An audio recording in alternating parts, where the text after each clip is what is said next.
Monsieur le secrétaire d'État, bonjour. Bonjour. Merci d'être là avec nous aujourd'hui. Merci de m'accueillir. Alors, une question très simple, finalement. Pourquoi avoir soutenu la création d'un événement comme celui-ci, des Assises de la Data Transformation? Parce que je pense que c'est absolument essentiel. Au-delà de la data transformation, je pense que la question de la transformation des grands groupes français, la question de la transformation de l'économie française est encore plus essentielle aujourd'hui. On le voit, il y a une dynamique de captation de la chaîne de valeur, notamment en s'appuyant sur leur maîtrise de l'économie des données par les pure players de l'Internet, des très grandes entreprises américaines ou chinoises. Et je pense que c'est absolument indispensable qu'on puisse accélérer cette transformation au sein des grandes entreprises françaises. Il se trouve que c'est un sujet que je connais bien puisque j'ai moi-même été en charge d'une partie de ce sujet quand j'étais chez Safran. Et que pour ça, on a besoin de le mettre à l'agenda, d'avoir des échanges entre grands groupes. Et c'est pour ça que c'est important pour nous d'accueillir ce sujet-là aujourd'hui. Alors, on l'a vu surtout ces derniers mois, les technologies et plus largement la science peuvent provoquer des réactions assez ambiguës de la part de nos concitoyens. Comment expliquez-vous justement que la science et la technologie au sens large ne soient pas perçues comme des avancées ou comme une forme de progrès? Est-ce que vous comprenez finalement cette défiance qui vient peut-être du fait que dans certains cas, que ce soit les big tech, les gouvernements sont allés trop loin? Je pense par exemple à Cambridge Analytica ou les révélations de Edward Snowden qui peuvent peut-être casser la confiance avec le public. Alors, c'est un sujet qui pourrait mériter une longue dissertation. Je pense que ça vient d'assez loin, notamment en France. Je pense qu'au-delà du numérique, c'est une question de rapport à la technologie et au progrès. Et la France a toujours été un pays qui a oscillé entre un pays très proche de la terre et de la paysannerie et un pays d'ingénieurs. Et quand on regarde l'histoire française, on a vraiment un mouvement de balancier entre ces deux choses. C'est à la fois le pays où il y a des ingénieurs et des inventeurs extraordinaires depuis très longtemps, un pays où on cassait avec la révolte des canuts les machines à tisser. Et je pense qu'il y a un mouvement de balancier qui en ce moment est effectivement de manière assez inquiétante, penche du côté d'un doute vis-à-vis de la technologie, ce qui est le pire moment au moment où l'ensemble des pays du monde investissent dans la technologie comme jamais, dans une compétition effrénée entre les Américains, les Chinois et les Européens. Et je pense qu'il y a une forme de récit français du progrès à reprendre dans un contexte qui a changé aussi avec la dynamique environnementale. Mais je pense aussi que c'est pour cela qu'il est absolument indispensable de mettre en avant des réussites françaises, puisque la France est dans le même temps le pays où on a une réaction anti-vaccin, où il y a effectivement un doute sur la 5G.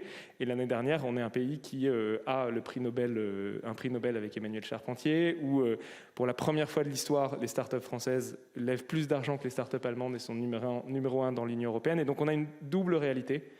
Et il ne faut pas que voir la difficulté qu'on a sur la technologie, mais je pense qu'il y a une forme de récit national à reprendre sur la question du progrès. Alors après, à propos d'Emmanuel Charpentier, elle est partie en Allemagne, elle est partie aux États-Unis, c'est aussi des sujets qui interpellent. On a aussi plus récemment l'abandon du vaccin par l'Institut Pasteur qui pose des questions par rapport à l'innovation et l'état de la recherche en France actuellement. Qu'est-ce que vous pensez? Quels seraient les points d'amélioration justement sur ce point-là, sur l'innovation française? Je pense que notre débat sur l'innovation est surdéterminé par le principe de précaution depuis trop longtemps.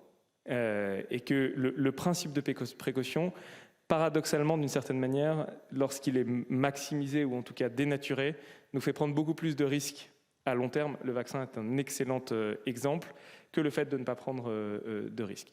Et donc on doit retrouver ce fil et cette histoire qui est une histoire d'invention, l'histoire de France depuis Pierre et Marie Curie, mais même avant, en remontant aux frères Montgolfier, etc. etc.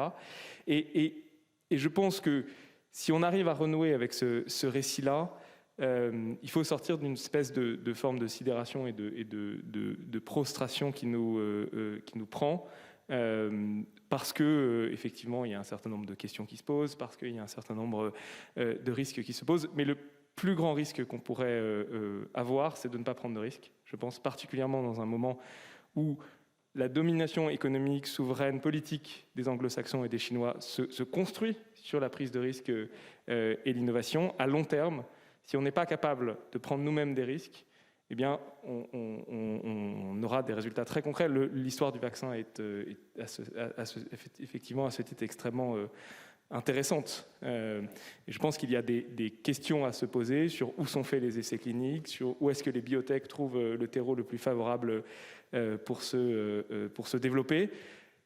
Parce que la santé, c'est aussi de l'innovation, de l'ingénierie, de la logistique, comme on le voit. Et donc, il faut le penser dans un écosystème global. Ouais, en sachant qu'on a aussi des très très bonnes biotech en France, notamment de très très belles biotech, oui. comme Selectis par exemple, et de très très belles biotech qui font leurs essais cliniques à l'étranger. Absolument. Alors, je voudrais revenir sur la digitalisation, puisque c'était aussi une partie de cet événement, aussi la data transformation. Les startups, elles naissent avec dans leur ADN cette digitalisation. Les grands groupes, eux, par contre, doivent faire cette transformation. Et d'ailleurs, c'est ce qui fait que cette digitalisation, cette data transformation est au cœur du plan de relance. Comment le gouvernement, justement, peut-il soutenir la transformation de ces champions français, mais aussi européens ? Alors, je voudrais commencer par faire une remarque un peu ironique, c'est qu'il faut vraiment être en France pour considérer que c'est la mission du gouvernement de réussir la numérisation des grands groupes. C'est-à-dire que c'est quand même, in fine, une question de survie et de compétitivité pour les grands groupes. Et donc, d'abord, c'est un mouvement qui ne peut pas venir du gouvernement. Ça doit venir de leur part, et on a l'occasion, enfin j'ai eu l'occasion de lancer une mission il n'y a pas très longtemps de Nicolas Guérin, de Natixis et de Juliette de Maupeou de Capgemini, qui était justement un mouvement qui venait des grands groupes et qui voulait les mettre, en mettre un certain nombre autour de la table pour travailler sur un certain nombre de mutualisations dans la numérisation de leur processus et de leur business model. Là où le gouvernement peut aider, c'est d'abord de servir de tiers de confiance dans un certain nombre de choses. C'est éventuellement de financer des initiatives qui viendraient inter-grands groupes, comme des data lakes communs, ou ça peut aller jusqu'à des écoles de formation en commun, pour adapter ces outils pour soutenir cette initiative. Ça peut être pour crédibiliser des approches. On sait qu'on a un gros sujet, par exemple, sur le cloud, qui est un des sujets qui est le plus compliqué à résoudre dans notre dépendance aux clouders anglo-saxons pour des raisons juridiques, pour des raisons stratégiques.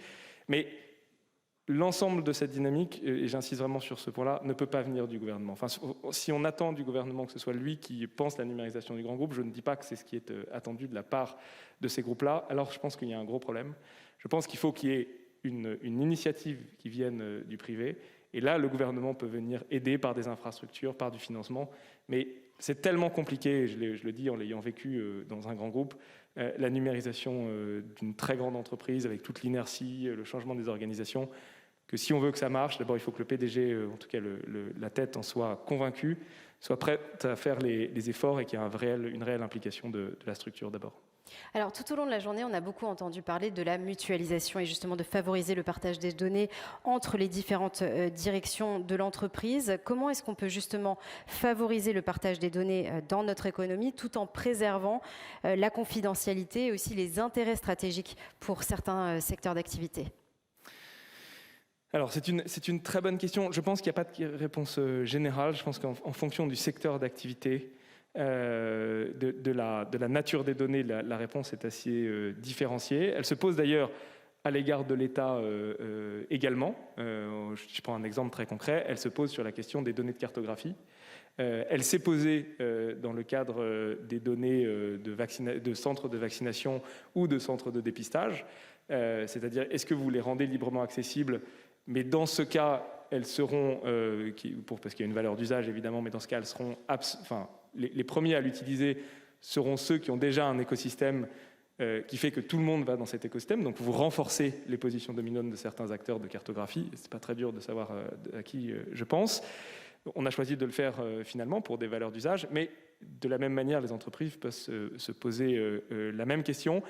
Je pense que il y a une question, alors il y a une réponse qui est effectivement ad hoc, il y a une réponse qui est un peu générale, qui est dans la licence que vous utilisez, dans la manière dont vous libérez vos données. C'est des réflexions qu'on a sur la cartographie. Vous pouvez très bien mettre à disposition vos données avec par exemple une licence qui engage une forme de réciprocité de la part de ceux qui les utilisent, qui évidemment n'est pas du tout dans le business model de certains oligopoles ou monopoles qui ont besoin de les réutiliser. Et donc, de cette manière-là, c'est une réponse qui est partielle, mais qui est une partie de la réponse.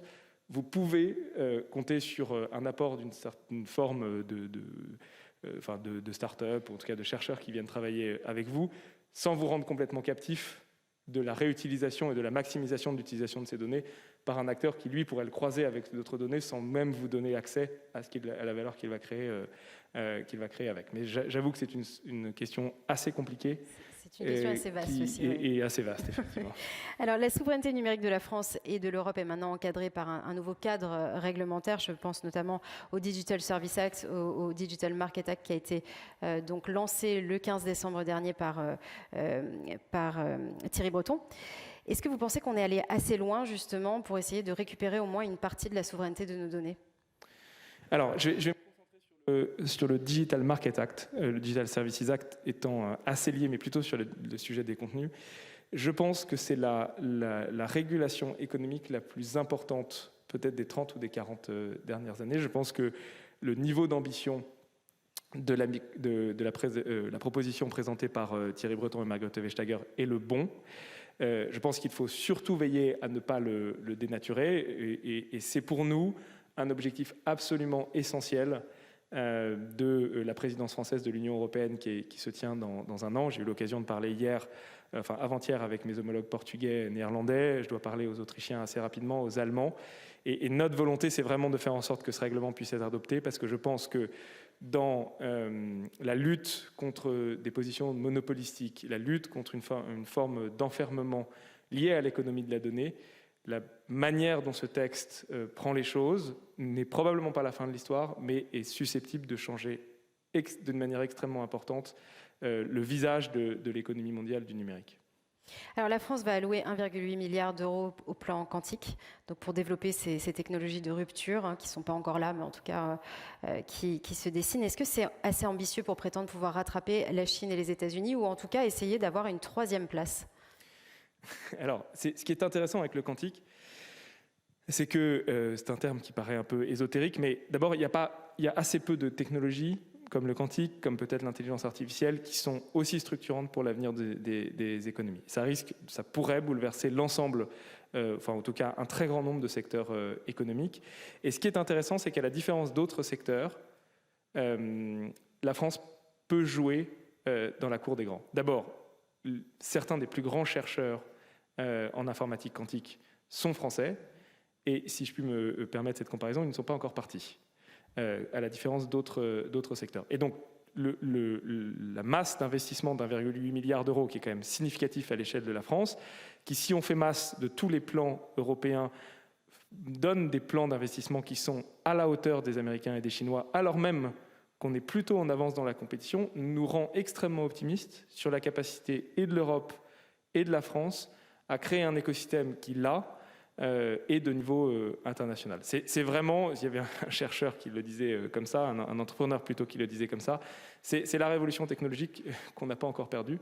Et donc on peut jouer, et c'est pour ça qu'on met beaucoup d'argent extrêmement tôt, parce qu'on veut créer l'écosystème et l'écosystème de recherche et entrepreneurial qui fait que, voilà, on joue dans la cour des grands. Parce qu'on sait qu'on a les armes finalement. Exactement.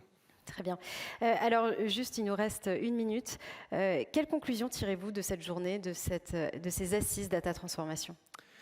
Alors, je trouve que, j'ai regardé un ou deux éléments, et je trouve que généralement, la prise de conscience et le niveau de mobilisation des entreprises sur ce sujet de la transformation et de l'évolution vers l'économie de la donnée est sans commune mesure avec celui qu'il était il y a 2 ou 3 ans, et notamment à cause du Covid. Maintenant, je pense qu'on est dans un moment de vérité, c'est-à-dire que je pense qu'on peut encore rattraper une partie du retard, ou en tout cas, dans certains secteurs, notamment le B2B, jouer et réussir à recréer des positions dominantes, ou en tout cas extrêmement compétitives. Mais ce sont dans les mois ou les années qui viennent, les années se comptant sur les doigts d'une seule main, que les positions vont se prendre. Parce que comme toutes les grandes crises sont des moments de grande remise à zéro, de grands chamboulements dans l'ordre du monde et les hiérarchies, il faut qu'on profite, entre guillemets, de cette crise pour faire en sorte de rebondir et de regagner le temps perdu. Très bien. Eh bien, écoutez, je vous remercie beaucoup, Monsieur le secrétaire d'État, Monsieur Cédrico. Merci infiniment beaucoup pour la clarté de vos réponses.